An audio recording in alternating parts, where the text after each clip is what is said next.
नमस्कार, ये आकाशवाणी पटना है। अब आप खालिद रशीद से प्रादेशिक समाचार सुनिए। पहले मुख्य समाचार। राज्य निर्वाचन आयोग ने पंचायत चुनाव के मद्देनजर एक ही जिले में 3 वर्ष से पदस्थापित डीएसपी से लेकर थाने में तैनात इंस्पेक्टर और दारोगा को स्थानांतरित करने का दिया निर्देश। राज्य सरकार ने कहा, समूह ग तक के अधिकारियों और कर्मचारियों ने समय पर संपत्ति का ब्यौरा नहीं दिया तो रुकेगा वेतन। नेपाल के जलग्रहण क्षेत्रों और पड़ोसी राज्य उत्तर प्रदेश तथा झारखंड में हो रही बारिश के कारण राज्य में बाढ़ की स्थिति फिर बिगड़ी। गंडक नदी का पानी बगहा के शहरी इलाकों में फैला। और मौसम विभाग ने अगले 3 दिनों तक सीवान, गोपालगंज, पश्चिम चंपारण समेत कई जिलों में भारी बारिश के साथ वज्रपात का अलर्ट जारी किया। देश भर में 18 वर्ष से अधिक आयु वर्ग के लोगों के लिए सरकारी केंद्रों पर निःशुल्क कोविड टीकाकरण अभियान जारी है। युवाओं से आग्रह है कि कोविड से बचाव का टीका अवश्य लगवाएं और अन्य लोगों को भी इसके लिए प्रोत्साहित करें।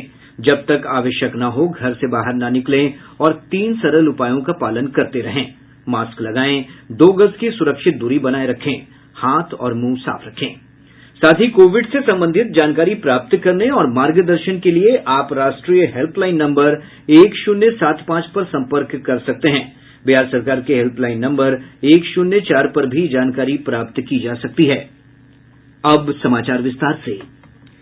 पंचायत चुनाव को देखते हुए राज्य निर्वाचन आयोग ने एक ही जिले में 3 वर्ष से पदस्थापित डीएसपी से लेकर विभिन्न थानों में तैनात इंस्पेक्टर और दारोगा को स्थानांतरित करने का निर्देश दिया है। राज्य निर्वाचन आयोग ने इस संबंध में गृह विभाग के अपर मुख्य सचिव चैतन्य प्रसाद को पत्र भेजा है। आयोग ने 3 साल की गणना के लिए 31 दिसंबर 2021 की तिथि निर्धारित की है। आदेश में कहा गया है कि पंचायत चुनाव की अधिसूचना जारी कर दी गई है, इसलिए तबादले की कार्रवाई को सर्वोच्च प्राथमिकता दी जाए। निर्वाचन से जुड़े अन्य क्षेत्रीय पदाधिकारियों और कर्मचारियों के स्थानांतरण पर रोक रहेगी। वहीं आयोग ने पंचायत चुनाव के कार्य में लगे कर्मियों की उग्रवादी हिंसा या कोरोना से मौत होने पर 30 लाख रुपए की मुआवजा राशि देने की घोषणा की है। राज्य सरकार ने समूह ग तक के अधिकारियों और कर्मचारियों के समय पर संपत्ति का ब्यौरा नहीं देने पर उनका वेतन रोकने के साथ साथ विभागीय कार्रवाई करने का निर्देश दिया है। सामान्य प्रशासन विभाग के एक अधिकारी ने बताया है कि प्रत्येक वर्ष 28 से 29 फरवरी तक इन श्रेणियों के अधिकारियों और कर्मचारियों को चल अचल संपत्ति का ब्यौरा देना होता है, लेकिन पिछले 1-2 वर्षों से अधिकारी और कर्मचारी इसकी जानकारी नहीं दे रहे हैं।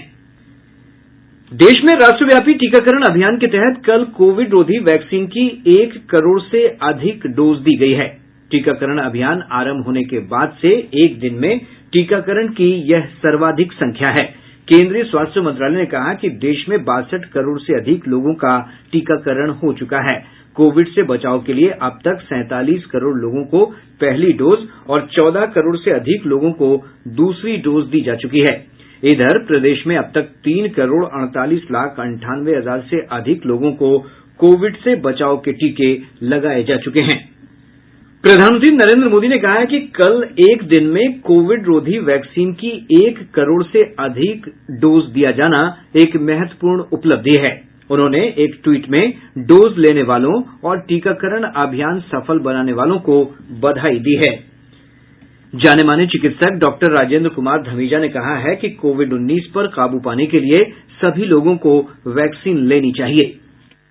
लोगों में आगे बढ़कर टीका लगवाना चाहिए। अभी भी बहुत कम लोगों ने टीका लगवाया है। 60 to 70% जब तक लोगों को टीका नहीं लगता है या नेचुरल इन्फेक्शन नहीं आती है, तब तक कोरोना पर काबू पाना मुश्किल है और हम उसी दिशा में आगे बढ़ रहे हैं। सरकार अपनी तरफ से पूरी कोशिश कर रही है कि जितने से जितने ज्यादा और जल्दी लोगों को टीका लगे, उतनी जल्दी ही हम इम्यून कर पाएं या प्रोटेक्ट कर पाएं।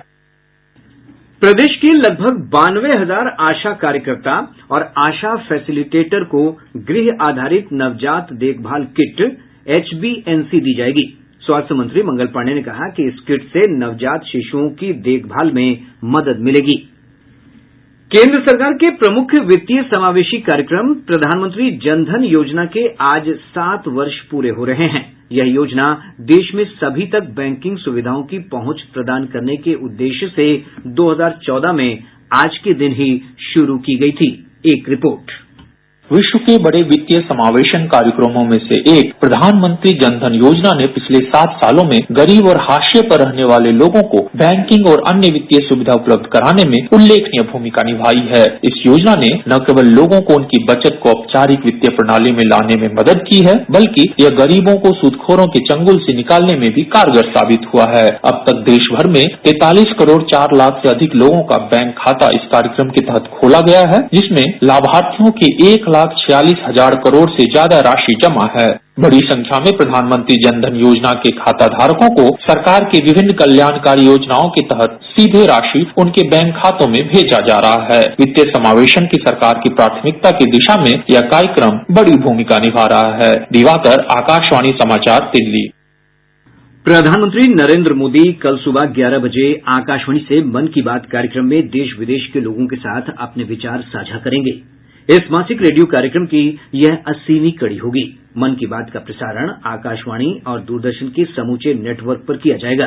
यह आकाशवाणी समाचार की वेबसाइट newsonair.com और news on AIR mobile app पर भी उपलब्ध रहेगा। मन की बात कार्यक्रम आकाशवाणी, दूरदर्शन समाचार, प्रधानमंत्री कार्यालय तथा सूचना और प्रसारण मंत्रालय के यूट्यूब चैनलों पर भी सीधा प्रसारित होगा। मन की बात कार्यक्रम के तुरंत बाद मैथिली भाषा में इसका प्रसारण आकाशवाणी के दरभंगा केंद्र से किया जाएगा। इसी प्रसारण को दोबारा रात्रि 8 बजे से भी सुना जा सकता है। प्रादेशिक समाचार आप आकाशवाणी पटना से सुन रहे हैं। नेपाल के जलग्रहण क्षेत्रों और पड़ोसी राज्य उत्तर प्रदेश तथा झारखंड में हो रही बारिश के कारण राज्य में बाढ़ की स्थिति फिर बिगड़ गई है। गंगा, गंडक, बूढ़ी गंडक और बागमती नदी समेत सभी बड़ी नदियों के जलस्तर में तेजी से बढ़ोतरी हो रही है। पश्चिम चंपारण जिले में गंडक नदी का जलस्तर बढ़ने से वाल्मीकिनगर गंडक बराज के 36 फाटक खोल दिए गए हैं, जिससे निचले इलाकों में बाढ़ का खतरा बढ़ गया है। जिले में भारी बारिश के कारण भपसा, मनोर, मसान समेत कई पहाड़ी नदियों का जलस्तर बढ़ गया है।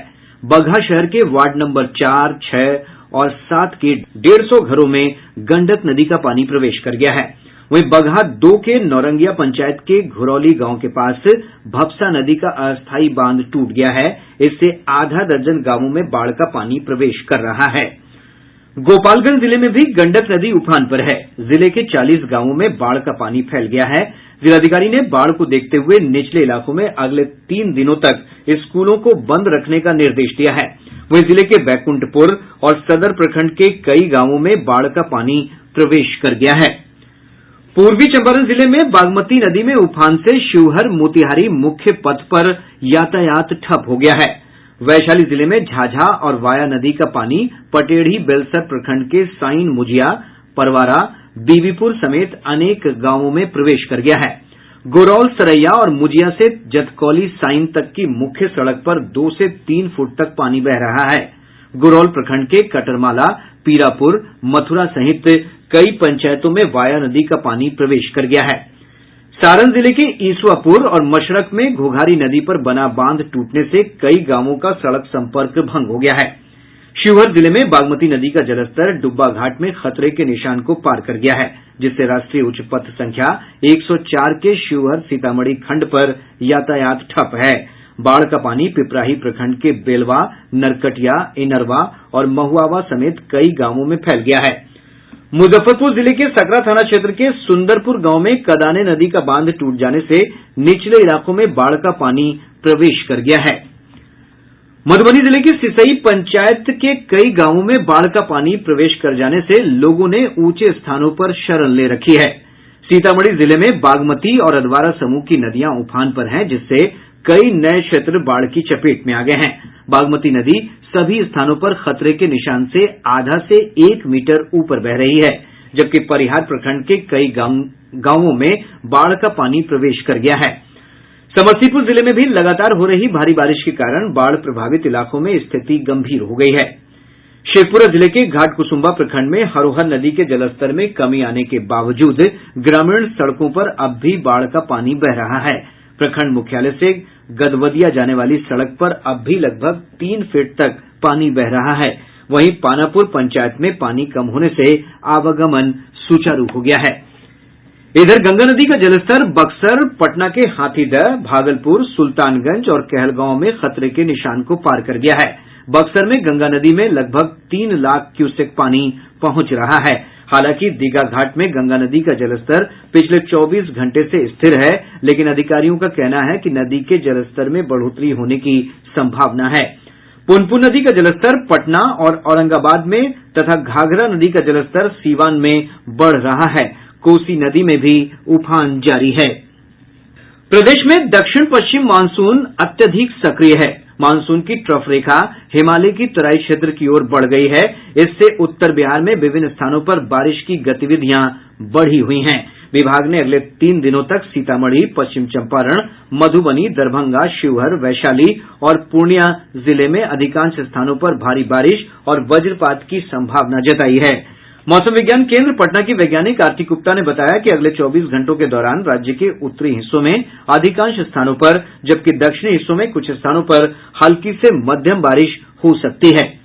मानसून ट्रफ रेखा के पश्चिमी छोर हिमालय के तराई के क्षेत्र से गुजर रही है। वहीं पूर्वी छोर बहराइच, पटना, गिरिडीह एवं दीघा होते हुए उत्तर बंगाल की खाड़ी की ओर गुजर रही है। वहीं एक चक्रवातीय परिसंचरण का क्षेत्र उत्तर पश्चिम बंगाल की खाड़ी एवं समीपवर्ती पश्चिम बंगाल के तट पर समुद्र तल से 3.1 किलोमीटर तक विस्तारित है। इनके परिणाम स्वरूप 28 अगस्त तक कम दबाव का क्षेत्र पश्चिम मध्य बंगाल की खाड़ी में बन रहा है। इन मौसमी कारकों के प्रभाव से अगले 24 घंटों के दौरान उत्तर बिहार के अधिकांश हिस्सों में एवं दक्षिण बिहार के अनेक स्थानों में हल्की से मध्यम वर्षा का पूर्वानुमान है। वहीं पश्चिमी चंपारण, गोपालगंज, सीवान एवं किशनगंज में भारी वर्षा की चेतावनी है।